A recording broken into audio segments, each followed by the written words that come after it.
Hey guys, welcome back to the channel. In today's tutorial, I'm going to show you how to import text and Markdown files into Notion quickly and easily. This is really useful if you're moving notes from another app, organizing research, or bringing existing documents into your Notion workspace without rewriting everything manually. To get started, open your Notion workspace and go to the page or database where you want the imported content to appear. Once you're there, look toward the top corner of the page and find the Options menu represented by 3 dots. Click on it to open additional settings and actions available for that page. Inside the menu, you'll find several tools and options, but the one we need is the Import feature. Select the Import option and Notion will open a new import window that supports different types of external files and services. You'll notice options for things like Google Docs, CSV files, Evernote, and other platforms. For this tutorial, we're focusing specifically on plain text and Markdown files. Look for the option labeled Text and Markdown and select it. These formats are popular because they're lightweight, simple to edit, and compatible with many writing and note-taking applications.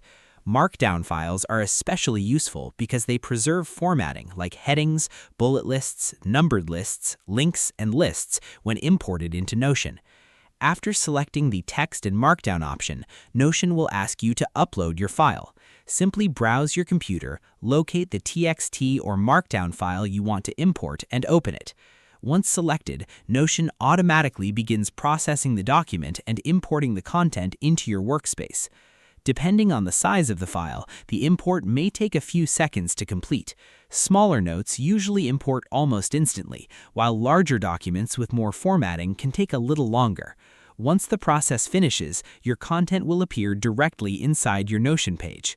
One of the best things about this feature is that Notion usually preserves most basic formatting automatically.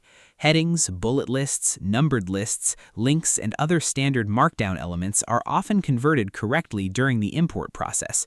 This saves a lot of time because you don't need to manually reformat everything afterward.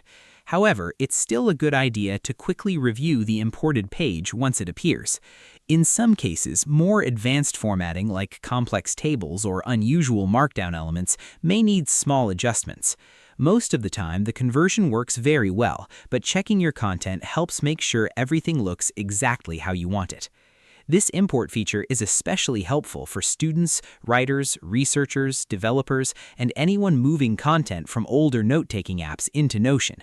Instead of copying and pasting information piece by piece, you can transfer complete files directly into your workspace in just a few clicks. Another useful thing to remember is that the process stays basically the same no matter how many text or Markdown files you need to import. Once you understand the steps, you can quickly move multiple documents into Notion and organize them however you like. That's basically how to import text and Markdown files into Notion. If this tutorial helped you out, make sure to like the video and subscribe to the channel for more helpful Notion tutorials and productivity guides. Thanks for watching, and I'll see you in the next video.